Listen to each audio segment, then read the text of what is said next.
I used to make videos debunking legends. I don't anymore. In an older part of the world, hidden in a murky forest, there is a castle, one that is unlike any other. No royalty ever occupied its walls. No army ever marched against it. No villages ever took shelter under its shadow. This castle was no stronghold against the outside, no bastion of safety from invaders. It was never meant to keep anything out. Hauska Castle was designed to be a cage, a locked door. In the center of the castle, enclosed within stone and silence, lies a chapel, one built not to worship, but to contain. Beneath its altar, Hauska's only prisoner waits. They say the chapel, built in the Archangel Michael's name, wasn't meant to bless, it was meant to bind. Beneath it lies a pit with no bottom and no light. A gate, it is said, between earth and hell. Or so the story goes, if you believe in things like that. I didn't. In fact, I've made my career off of not believing in the occult. I'm an independent filmmaker with a passion for anything horror-related. It started off as a love for ghost stories from my grandpa and grew to trying to find some piece of the supernatural to hold on to. Any scrap of proof that maybe there's more to this world than the eye can see. But one failed investigation after the next turned me sour, and eventually I gave up my belief and my hope. After that, my films changed tone from mystery to criticism. I spent a good few years debunking legends and myths almost bitterly, and it was with this same bitter attitude that I took on Hauska Castle, a gateway straight to hell, or merely a hole in the dirt. So I did what I usually do, emailed some museum staff, introduced myself over the phone, and got permission to film inside the castle for one night. They told me the building closes at sundown and that I could film as soon as any customers had gone home. They finished the call with this: "The chapel door is to remain shut at all times." A nice touch, I thought. Cute almost, just keeping up the act of the spooky old castle in the woods. I arrived that afternoon. The drive through the forest felt appropriately miserable, narrow roads with trees leaning just too close for comfort, and my GPS was acting up a bit. Normal for being this far out in the woods, I figured. Hauska was actually quite beautiful in its own way, like something out of a macabre painting. Perched on a cliffside, stone walls stained with age, windows like empty eye sockets. This place was aged, but it didn't look like it had much history. No battle scars or other marks to indicate any event. It was, from the outside, a blank slate. I hauled my gear out of the van as the sun was going down. The last of the tourists had cleared out some time ago. The only human interaction I had was with the woman at the front desk who handed me a visitor's badge and a heavy old key with a ribbon tied to it. I don't think she cared much for a foreign filmmaker intruding here. She didn't so much as smile at me. Didn't ask questions either. She simply explained to me what I had already been told. The castle is mine to document, but the chapel stays closed, no exceptions. Unfortunately for them, the key they handed me was the key for everything, and I had every intention of abusing this newfound power. I was making a film about demons and ghosts. Did they really expect me to leave the best part out? Not a chance.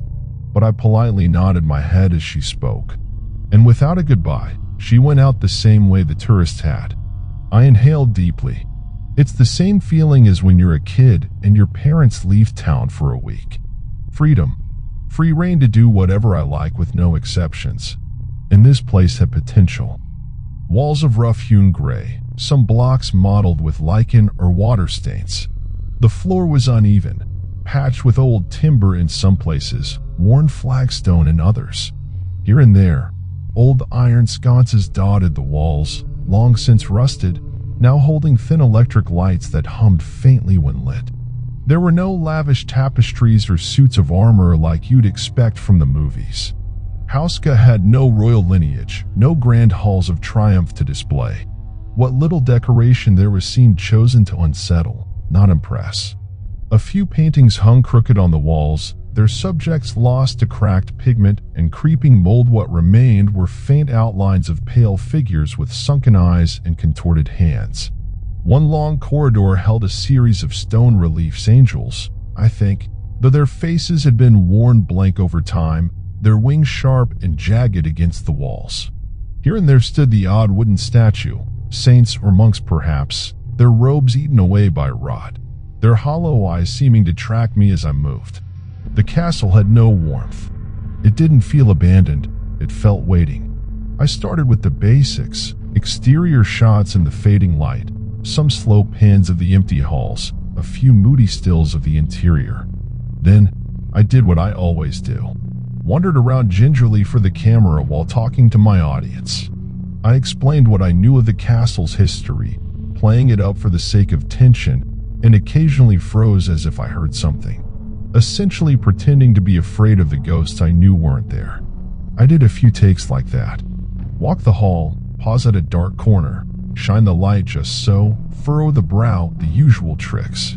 You'd be surprised how many paranormal videos are made in the editing room. But then something happened that did make me freeze. It was like someone turned off the sound. There have been ambient noises that I didn't notice, crickets chirping, wind blowing through trees. Their absence was far louder than they ever were. I held my fingers to my ears and snapped. Relief filled me as I proved to myself I hadn't gone deaf. This went on for a long while as I continued to roam the interior. I kept filming anyway. That's the job. The weirder it gets, the better the views. At least that's what I kept telling myself.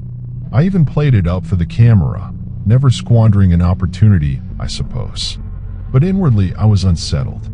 It was as if the castle had taken a deep inhale and was now holding its breath, bracing in anticipation for some catastrophe. It took me until the courtyard to notice it. An interruption. An exception to this all-consuming silence. Barely audible, a quiet whisper from behind a towering oak door. Someone was inside the chapel, whispering. I stood there a moment, listening. At first, I thought it must be some trick of the acoustics. Old stone plays games with sound. But the more I focused, the clearer it became. A low, rasping whisper. Just one voice. Too soft to make out words, but with a rhythm. I thought maybe some monk or priest had stayed after closing and was praying. But it sounded desperate, like begging. I panned my camera to the chapel door, framing the shot steadily. I whispered some line I had been practicing for an occasion like this. I couldn't turn back. This was the money shot, and I hadn't even fabricated it. Still, my legs were burning with vertigo. They wanted to run, yet I willed them forward. The key turned harder than I expected, the iron groaning in protest. The whispering stopped the moment the lock gave way, cut off mid-syllable, leaving a silence so thick I could hear my own pulse in my ears. Hot, tepid air rushed past me as I forced the door open. It smelt like burned insects. I called out to the source of the whispering, but there was no one. The room was abandoned. At this point, I wasn't sure how much farther I could push my act, even for the camera. I was met only with the unwavering, judgmental gaze of the Archangel Michael, a fresco of his victory over some grotesque beast, I presumed the devil. His eyes were locked onto mine, and I could feel anger, hatred, even. I was overwhelmed with panic, a sudden sense of dread, and that I should not be here. I looked to St. Michael's feet, and there it was, a simple hole in the floor. Not particularly special or even eerie by itself. It resembled a well. That was what terrified me. What did was the whispering that was drifting out of it. My first thought is that someone had fallen in, so I called out again. Again, the voice went silent. After an eternity, a weak voice answered me. A man was begging for help. I moved closer, camera shaking slightly in my hand. It looked shallow at first, just a pit, maybe 4 feet wide cut into the stone. But the light from my rig didn't touch the bottom. The beam just vanished, swallowed by black, so dense it looked solid. Hello. I called again, voice thin in the stale air. Silence. Then, after a long pause, "Help me." Barely a whisper. Closer this time, not echoing from deep below, as if the voice had risen partway up the shaft. I felt sweat crawling down my back despite the cold. I switched off my flashlight and switched my camera's night vision on, aiming it down the hole. About 15 feet down, something was clawing its way up frantically. It's hard for me to describe. At first, I thought it was a man, but it had a thorax like a horsefly or maybe a wasp. The thing was wiry, bent, crawling hand over hand, and it buzzed. An awful noise worse than any cicada. What I remember clearly are its eyes. I won't ever forget them. All of them stared beyond my flesh, into my inner being. Thousands of human eyes, of every color, clustered into two groups. They weren't blinking. They weren't even moving. Just staring, locked onto me like they'd known I was coming. Like they'd been waiting. Like a grasshopper, it leaped out of the pit and clung to the wall, still staring. Its buzzing flooded the room in a deafening shriek. "Help me." I ran for the door, but it was faster. It leapt again, just barely missing my torso. It knocked my recorder to the floor, but I was beyond caring about any paycheck. I slammed the door shut behind me and fumbled with the key. All the while, the monster banged against the door, threatening to throw me to the floor from its sheer force. The key wouldn't turn.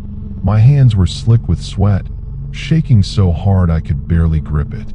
Behind the door, the banging grew frantic, each impact rattling the ancient wood, dust falling from the frame.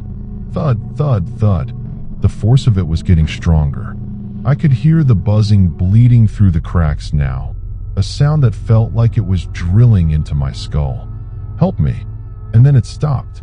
Silence. I pressed my back to the wall, chest heaving, waiting for the next hit, but it didn't come. Instead, through the gap beneath the door, a thin stream of that awful buzzing bled out into the hall. Not words, not anymore. Just sound, cycling higher and higher until it felt like it was burrowing into my teeth, my skull. Then, slowly, the buzzing faded, like whatever was behind the door had simply lost interest, or moved on. I didn't wait to find out which. The rest of my night was spent running to my car, driving to the airport, and buying the first ticket home I could. I left all my equipment behind, including the footage. For all I know, it's still there. Feel free to go check. I expected this to be a victory, nonetheless. I had finally found what I was looking for, proof of the supernatural. That my grandfather's stories had some magic to them, that there was something beyond what I could see. I was wrong. My disbelief made me feel untouchable. And now something had seen me. Something knows of me. I know it saw me, who I am, what I fear, and what I believe. I'm afraid I've given it power over me. That it knowing about me is enough for something awful. Every so often I can still hear that awful buzzing, distant and quiet, but unmistakable. I would give anything to be a cynic again. To have no faith in anything, no belief. It was so much easier when there was nothing.